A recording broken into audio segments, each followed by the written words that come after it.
Én meg ezt üzenem a Radosnak. Deréktől lefelé béna vagyok. Semmit nem érzek. Na jó, a szomba.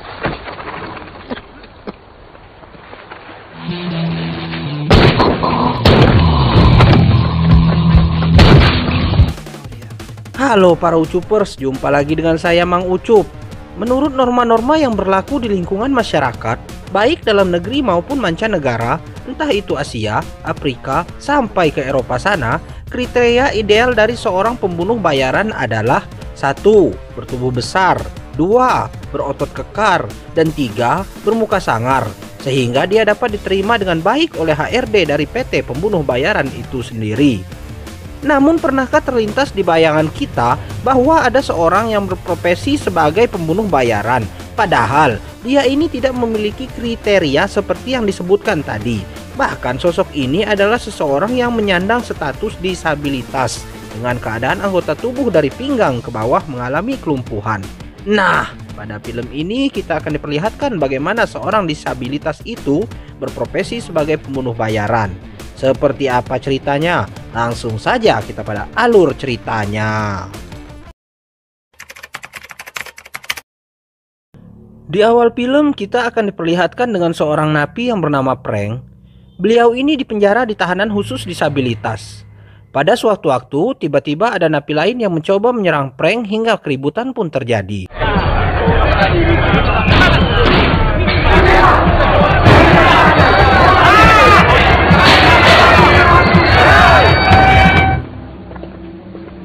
Singkat cerita, akhirnya Prank telah usai menjalani masa hukumannya. Dan ketika keluar, dia langsung disambut oleh bosnya yang merupakan seorang mafia kelas atas yang bernama Anton. Ini orangnya. Lalu scene berpindah di mana menunjukkan seorang pria yang juga penyandang disabilitas yang bernama Zoli. Mungkin para Ucuper mendengar nama ini langsung tersuges kan? Sama, Mamang pun juga begitu. Zoli ini mengalami kelainan pada tulang punggungnya sehingga menyebabkan kedua kakinya lumpuh permanen, dan setiap 1 jam sekali dia harus berbaring dan mereples tubuhnya itu agar tidak terlalu sakit. Zoli ini mengisi waktu sehari-harinya dengan menggambar sebuah komik untuk dijadikan sebuah cerita. Pada suatu hari Zoli dibawa ibunya untuk diperiksakan ke dokter. Dokter pun menyarankan agar Zoli ini segera dilakukan tindakan operasi untuk meredakan rasa nyeri pada punggungnya yang belakangan ini semakin parah. Namun biaya yang dibutuhkan untuk operasi tidaklah sedikit dan Zoli ini belum punya duit. Pada keesokan paginya Zoli didatangi oleh temannya yang juga penyandang disabilitas yang bernama Ipan. Di sini Ipan mengajak Zoli untuk bermain keluar di rumah karena dia baru mencuri alat pemadam kebakaran.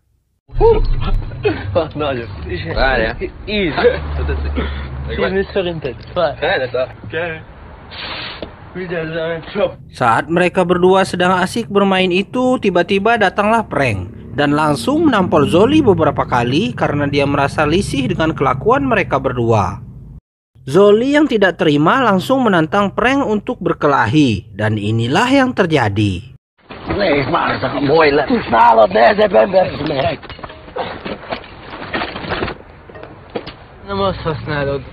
Prank yang merasa kasihan langsung membantu Zoli. Kemudian dia menjelaskan bahwa kakinya seperti ini karena dia terjebak di sebuah kebakaran. Dan itulah sebabnya dia risih apabila melihat orang memainkan alat pemadam kebakaran itu.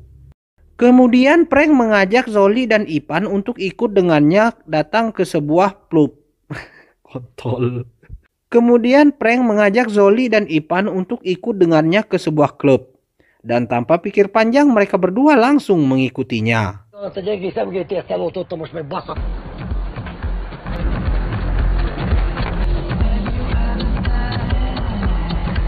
Sesampainya di sana, Ipan dan Zoli langsung dibuat terkagum-kagum. Bagaimana tidak? Selama ini mereka belum pernah masuk ke tempat begituan. Untuk itu, mereka berdua pun langsung menyeruput minuman bandrek yang sudah disajikan seraya menikmati musik jedak-jeduk layaknya diskotik pada umumnya.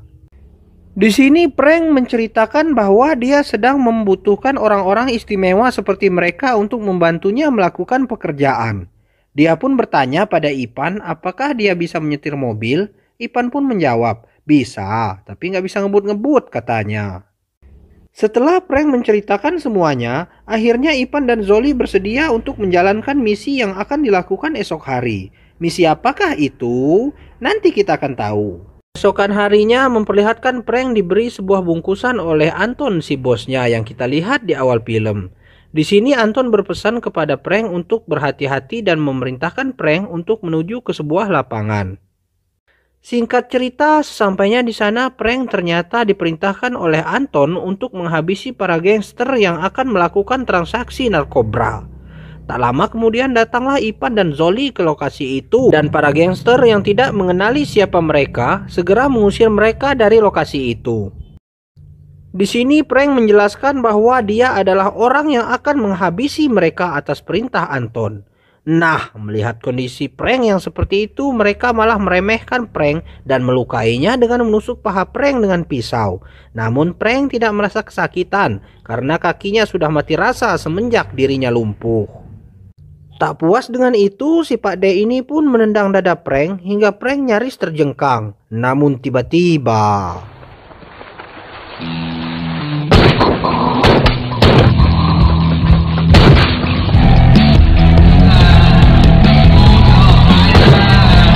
ya, dengan ketenangan yang luar biasa dan dibarengi dengan skill menembak dengan akurasi 100% jitu, Frank berhasil membunuh para gangster itu tanpa sisa satu pun. Sehingga jelas bahwa Frank ini bukanlah orang sembarang orang.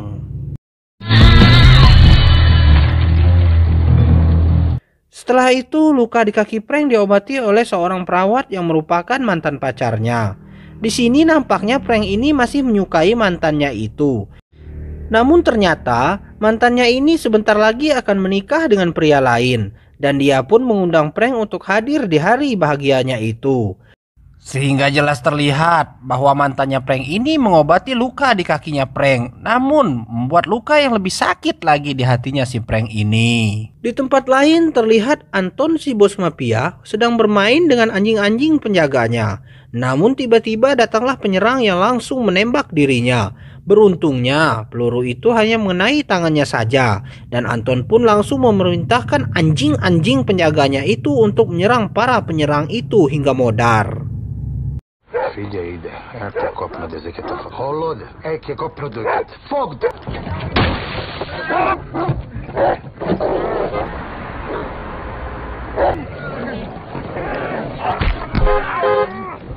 Ternyata orang-orang itu adalah anak buah dari kelompok mafia yang merupakan saingan bisnis si Anton. Kembali pada Frank yang sedang frustasi karena mantannya segera akan menikah, dia pun melakukan ini. Entah apa motivasinya. Kalau tujuannya mau bunuh diri ya kok bodoh sekali. Udah tahu jalannya susah.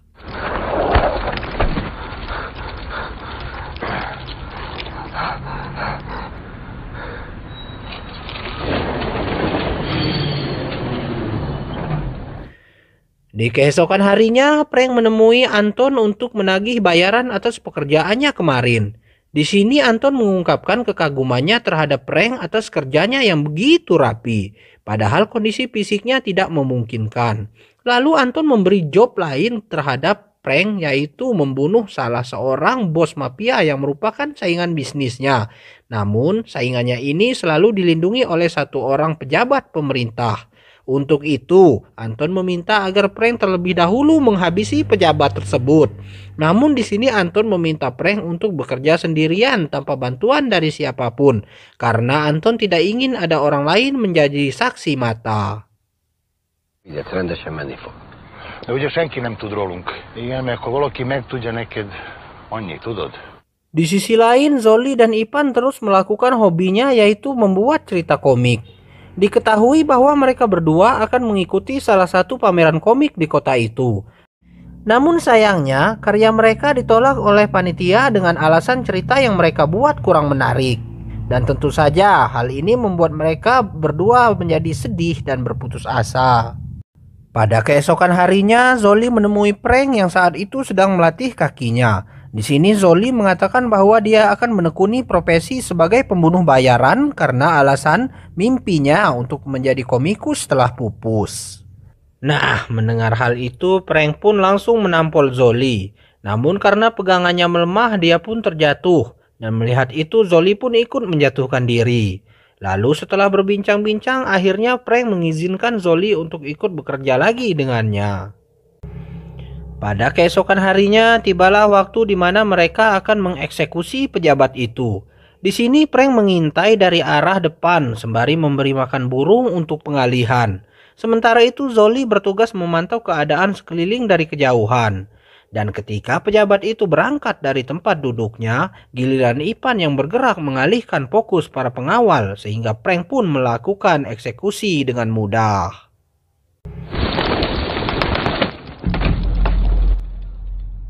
Semua orang bingung dan tidak satu pun yang curiga terhadap Frank.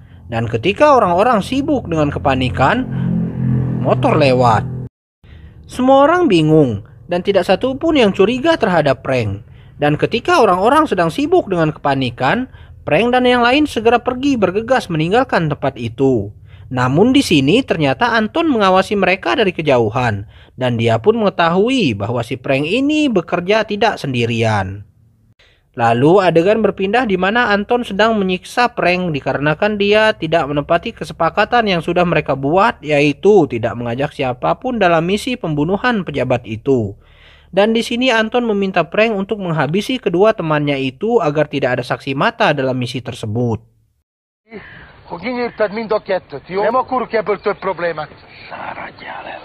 Pada keesokan harinya, Frank mengajak kedua temannya untuk memancing di sebuah danau. Sesampainya di sana, mereka bergibah sambil asik memancing. Hingga tak lama kemudian umpan dari Ipan berhasil dimakan. Lalu inilah yang dilakukan oleh Frank.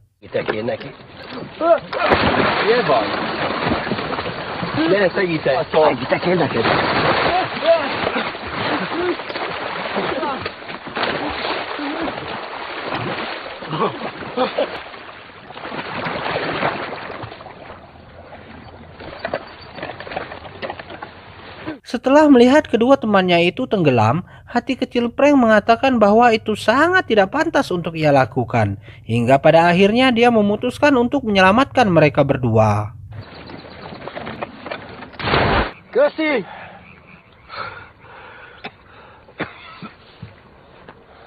Pada malam harinya, Frank meminta maaf kepada Zoli dan Ipan. Bahkan sebagai tanda permohonan maafnya, Frank memberi sebuah pistol kepada Zoli. Dan Frank mengatakan misi berikutnya dia akan tetap mengajak mereka berdua.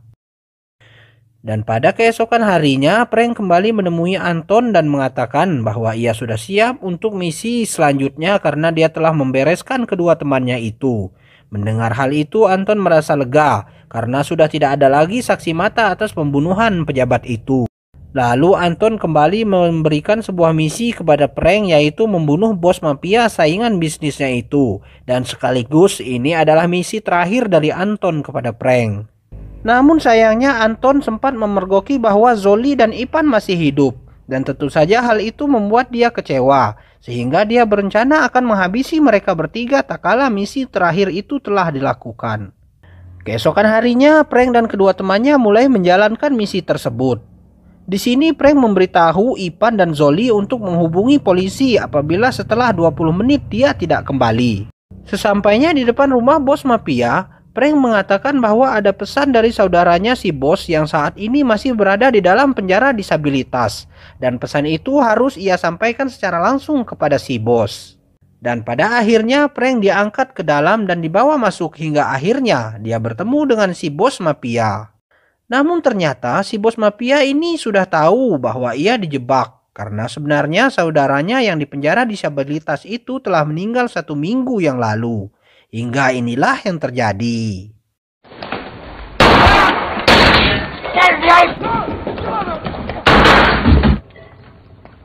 Mi a kurva élet, faszaba! Hé! Te nyomor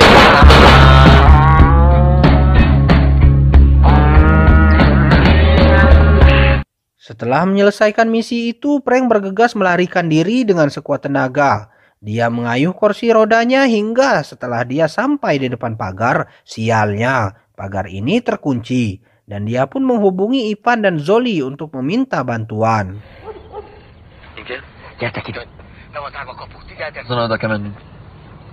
Sesampainya di sana, Prank menyuruh Ipan untuk menghancurkan gerbang itu menggunakan mobil. Dan pada saat mereka akan pergi, tiba-tiba terdengar suara sirene polisi dari kejauhan. Prank pun mengira bahwa Zoli ini telah menelpon polisi, padahal waktunya belum 20 menit. Namun Zoli bersikeras bahwa dia tidak menghubungi polisi sama sekali. Dan untuk itu, Zoli bergegas menuju ke arah mobil polisi. Kemudian dia berkata kepada para polisi itu bahwa para penjahat telah kabur ke arah utara. Kemudian para polisi itu pun bergegas menuju ke arah utara. Sementara itu, Prank dan Ipan telah tancap gas ke arah selatan. Bodoh sekali polisi ini. Keesokan harinya, Prank menemui Anton untuk meminta bayaran. Di sini Anton berkata bahwa ada hal yang harus dia bicarakan sebelum membayar Prank.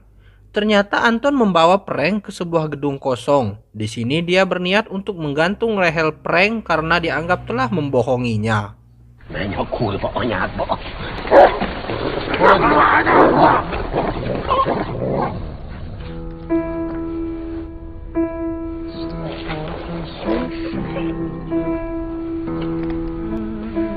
Hát itt sem fogják megúszni. Azért jó volt vele dolgozni. Gyertek! Setelah Anton pergi, ternyata Prank berhasil melepas ikatan tersebut.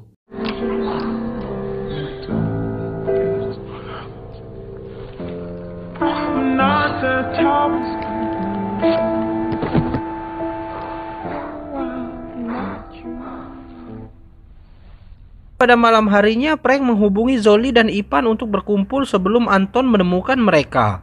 Dan saat itu juga Zoli dan Ipan bergegas menuju ke suatu tempat yang telah ditentukan oleh Prank. Sesampainya di sana, mereka bertiga sepakat untuk menghabisi Anton esok pagi. Karena untuk sekarang Prank akan menghadiri acara pernikahan mantannya terlebih dahulu. Singkat cerita, Prank telah tiba di pernikahan mantannya itu. Dan karena masih belum move on, Prank pun naik ke panggung untuk menyanyikan sebuah lagu galau.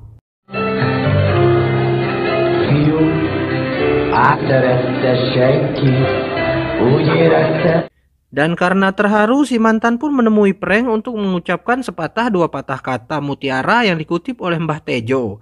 Hingga pada akhirnya Prank nekat untuk mencipok mantannya itu. Dan tentu saja pihak besan tidak terima dengan kejadian itu. Hingga Prank pun dihajar oleh mereka. De jössz, Kelvik. Ki a faszom hív? Válasz, még kérdeztem valamit, nem? Évával először egy lépcsőházba dugom. Fölmész a színpadba? Di saat seperti itu datanglah Zoli membawa pistol. Ternyata Zoli dan Ipan pergi menyusul Prank dikarenakan mereka mengkhawatirkan Prank. Pada keesokan harinya mereka menjalankan misi yaitu membunuh Anton. Mereka memantau kondisi rumah Anton dari jarak yang tidak begitu jauh dengan menggunakan teropong. Dirasa sudah cukup, mereka pun bergegas pergi dan akan melancarkan misinya itu nanti malam. Singkat kata, malam pun tiba. Di sini Anton dibuat kaget atas kemunculan Prank dan Zoli di rumahnya. Di sini Anton mengira bahwa Prank ini benar-benar telah tewas.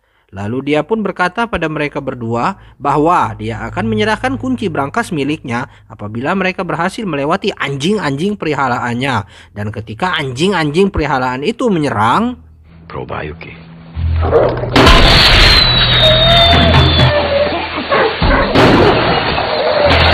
Rohadt még rupátod!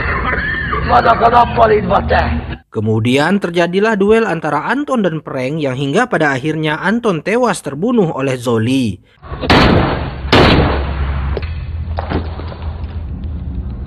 Dan ternyata Prank pun tewas dalam perkelahian itu. Dan itu membuat Zoli bersedih karena sebenarnya Prank telah ia anggap sebagai ayahnya sendiri. Sebelum pergi, Zoli mengambil uang milik Anton yang ada di brankasnya itu.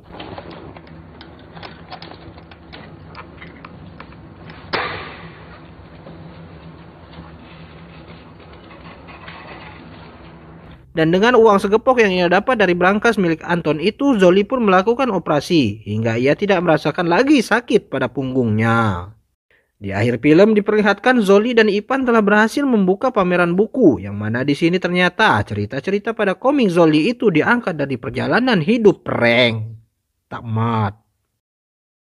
Pesan yang bisa kita ambil dari film ini adalah bagaimanapun kondisi fisikmu, tidak ada batasan untukmu bisa melakukan apapun itu.